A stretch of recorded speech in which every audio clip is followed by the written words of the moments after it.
Hey friends, I have 5 favorite fantasy books from last year to share with you. And as with my favorite horror books and favorite sci-fi books of last year, I will go in the order in which I read them. The first 2 do not have wrap-ups since it was before I started BookTube. The last 3 do, so I will link those wrap-ups down below in the description along with the timestamps so you can easily find them if you like. And the first favorite fantasy book I have to talk about is Middlegame by Shannon McGuire, and this is a tricky book to talk about. It's a nice chunky one too, by the way. And this is the first in a series. I have yet to continue on and read the second one, though I am planning on reading that one this summer. And the third one, I believe, comes out in June or July. I think it's June. In this, we follow a set of twins, and they each have their own strengths. One is really good with language, the other is really good with math. And they're not quite human, but they're not quite gods yet. They do have somebody who has created them, and he is manipulating them and trying to get them to become a god so then he can harness that power for himself. So this has a lot to do with alchemy and also time travel. Right when I picked up this book, I knew on the first page that it was going to be 5-star. It says, failure, timeline, 5 minutes too late, 30 seconds from the end of the world. I'm like, what? And then on the next chapter, it says the beginning, book 0, Genesis, timeline 1114 CST, October 31st, 1886. And then the next chapter says book 1, the second stage, 100 years later, timeline 2358 CST, July 1st, 1986. And the timeline kind of jumps around like that throughout the book because they get to a certain part and then they realize something else and then they fix it, do something else, and then it somewhat creates another timeline. Sometimes they'll be in a similar situation, but then something different will happen, and it sounds confusing, but it wasn't for me. I don't know. I think the way that she wrote it out, the different chapters, made a lot of sense. Another fun part about this book is there is a story interspersed with this story. As you can see, I tapped quite a bit, the orange there, and then the yellow at the top. These are all the other story. I really enjoyed this book. This seems to be a bit polarizing though. I think people tend to either love it or hate it. I think if you just like fantasy and playing around with the idea of gods and alchemy and time travel, you would like it. However, if you're not really a fan of time travel, I don't know if you would enjoy it as much, but I loved it, and I can't wait to continue on with the series, even though it doesn't continue this story of the twins. I just want to be back in this weird world again. And the second fantasy book is The Adventures of Amina al-Sirafi by Shannon Chakraborty. This is a nice chunky one, also tabbed quite a bit in this one. And this is the first in his series. I don't know how long it's going to be, but I can't wait for book 2 to come out. It's supposed to come out sometime this year, so I'm hoping that's the case. And I also hope that book of the month comes out with the edition so it can match this one. And I love a good story that's set on the sea, under the sea, and this is a high sea adventure where we don't follow the typical young man or young woman, but a middle-aged lady. So I definitely appreciated that. And she is a retired pirate. She's just living her best life with her young daughter, and she gets approached by someone who has ties to her previous life as a pirate. This person has an offer that she cannot refuse. She ends up coming out of retirement and heading out on the seas for another adventure. So we follow Amina through those adventures and all the antics that they get into. She has a colleague or companion. Maybe he's there for a little comedic relief because he's quite a little goofball. And I also enjoyed the storytelling aspect in this. It flips back and forth between the story and then Amina telling you the story or telling someone the story. This is inspired by the East Indian culture, so I really appreciated that as well. And this has a glossary in the back, so you get to learn the terminology. I cannot wait for book 2. I really hope it comes out this year. And the third fantasy book is Deeplight by Frances Hardinge, and I do have a wrap-up for this. I read it in June, so that will be linked down below. And this has been described as 20,000 Leagues Under the Sea meets Frankenstein. In this, we have monsters and mortals that collide in a fantasy adventure.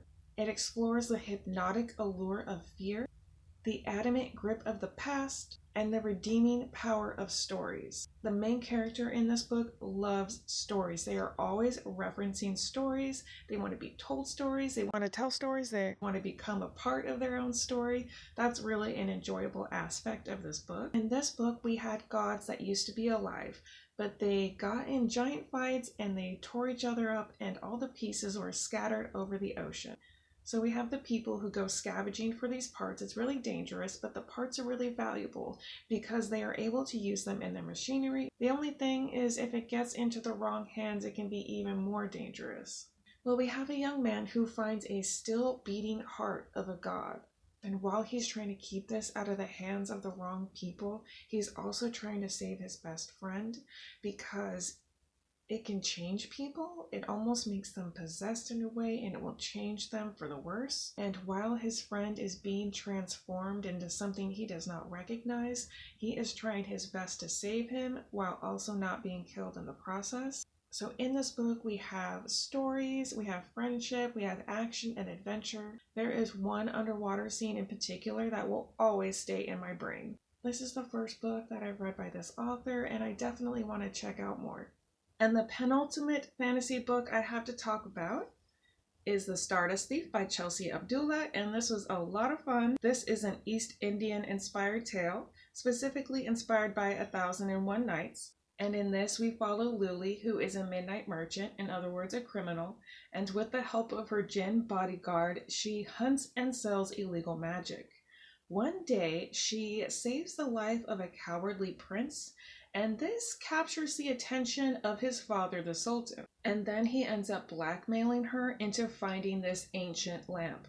And this lamp will get him a lot of power. And she basically has to go along with it or she'll be killed. So off she goes on a journey for this magic lamp. So we have thieves, secrets, ghoul attacks. There is a vengeful jinn queen. And Luli has to face a malicious killer from her past. And in this world where the story is reality and illusion is truth, Luli will discover that everything, her enemy, her magic, even her past, is not quite what it seems. This is an epic adventure, and it also has another story interspersed with it because you get the lore of the jinn interweaved into the book.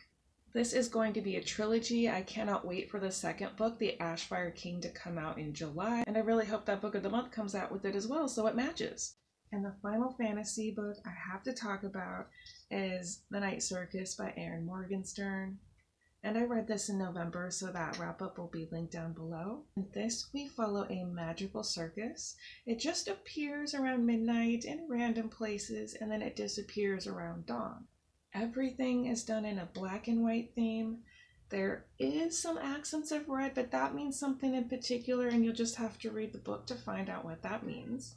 And there are magical attractions and experiences at the circus. I really had a fun time visualizing it. I really want this to actually exist. And there are two illusionists who are in competition with each other. Well, one knows that they're in competition, but the other does not. And behind the scenes, there are people pulling the strings. And there are pretty high stakes to this game, and the games get more intense as the book progresses. Now, there is a little bit of a love story in here because those two illusionists who are apparently at odds, they actually end up liking each other. Now, I still like the book in spite of that. And in this book, it also has another story interweaved into the book. I've noticed that's a theme between all of these books, basically. Like in Middlegame, there was a book within a book. In the Adventures of Amina al-Sirafi, there's somewhat another story interweaved into the book. And in Deeplight, there wasn't a book within a book, but the character was really in love with stories as a whole. And then the Stardust Thief had a story within a story. And then again here, so I don't know, maybe that's a common thing in fantasy, or that's just something that I tend to like in fantasy, or maybe both. This was really imaginative and magical. I definitely enjoyed getting lost in this book. And I can't wait to read The Starless Sea.